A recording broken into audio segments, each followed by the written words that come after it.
What is up, everybody? It's Larry back with you, and today we're going to take a look at the LG G6. I'm going to give you my impressions on using it as my daily driver for over 2 weeks. So let's jump right into it.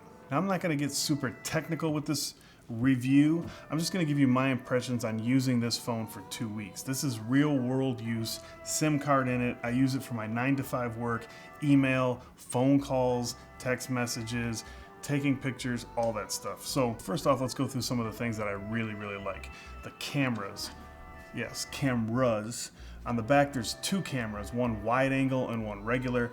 Both of them are really good. Wide angle, you don't get as great of low light because of the aperture, but that's not a big deal. I usually use it when I'm outside, the kids are at sports or something's going on, I'd like a wider angle. It's really nice to have, and you don't really know how nice it is until you actually have it. And again, with the front-facing camera, if you're into that selfie game, which I'm not really, but the kids like to take selfies, so if I'm gonna do it and I got all the kids with me, like how many kids do I got again? 2, 3, 5? If I have all the kids or a couple of the kids with me, I can hit the wider angle selfie and get everybody in the picture and everybody's happy. Now, the build quality on it as well is just super fantastic. The only problem that I have with it is that it's a super fingerprint magnet on the back, and I combat that with a case, or if I'm feeling saucy and I want to live that dangerous life and not have a case, I'll put a Slick Wraps wrap on the back. This one here is from their natural series. This is burnt ash. This is real wood. I'm gonna get a splinter. Anyways, this is real wood, burnt ash, Slick Wraps. I'll leave a link down in the description. They have wraps for pretty much everything. But overall, the build quality is fantastic. The sides, they're aluminum. They feel really good. Even without a skin, it feels really good. It's just I'm not a fan of that like greasiness of your fingers. I don't care who you are, it gets greasy fast. The speaker's not that great. It's a down-firing single speaker. It is what it is.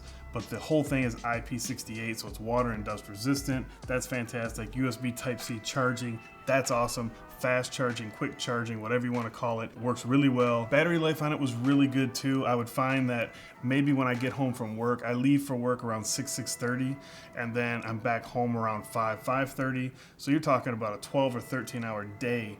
And then I find myself that I got to top it off. So I usually just plug it into a quick charger, let it sit for a little bit, maybe about a half an hour, and I'm usually good for the rest of the evening. So yeah, it gives you one regular full day. I honestly have not used or plugged in headphones to this. They don't come with headphones, but I use Bluetooth headphones. So I've used my Bose QC35s. Bluetooth work great. Call quality, if you give a crap about anything like that, most people don't. It sounds really good. People on the other end said I sound fine. Now, a couple things that I didn't like while I was using it. I did not like the LG software keyboard. Put out on Twitter that I couldn't stand it. Actually, I can't stand any Android keyboard, really. I switched to the Google keyboard and it was better, but still, Android keyboards pale in comparison to iOS. I'm sorry. The 3 people watching can leave comments down below how I'm an Apple fanboy or whatever. But when it comes to the keyboard, I don't think too many people that have used both for long periods of time can really argue that. Software is really good. No issue with lag or anything like that. Everything seems pretty snappy. I've had no issues with it being slow or buggy or anything like that.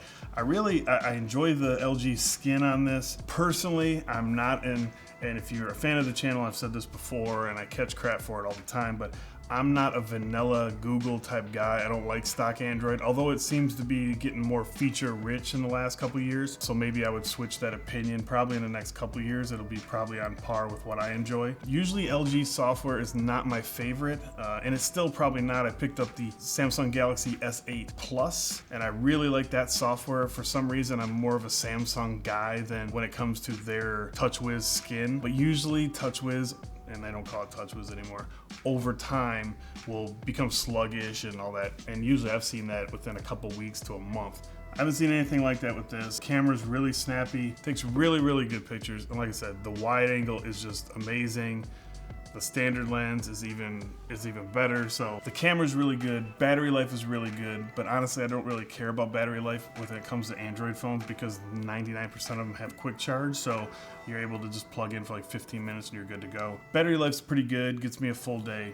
Camera's really good. Fingerprint sensor. Location is really good.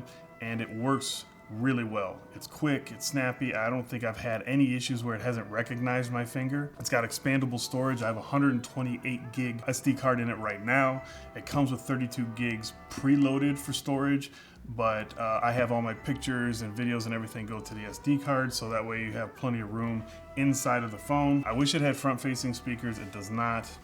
It's what you get. Circling back to the overall build quality, when you look at the size of this screen, and there's no buttons on the front, a little bit of chin at the bottom. I think they just did that so they could show you LG. This is smaller than the iPhone with a larger screen. The screen is just amazingly beautiful. Watching content on it is a joy. So I love how the footprint is shrinking on these larger screen displays. I think Apple's really got to step their game up with that. I've said this before. So that's going to be about it. This is just a quick run through of my experiences with the LG G6 over 2 weeks of using it. If you guys have any questions, anything that I didn't cover, there's probably a lot I didn't cover because I just wanted to hit the most important things to me. So if you have any questions, just leave them down in the description. I'll get back to you. So that's going to be it. I'll leave a link down in the description for this phone. So if you guys want to get some more information about it, you can hit that link. You can also subscribe down there. If you enjoyed the video, you can give it a thumbs up down there. But that's going to be about it. And as always, thank you for watching, and I will talk to you in the next video.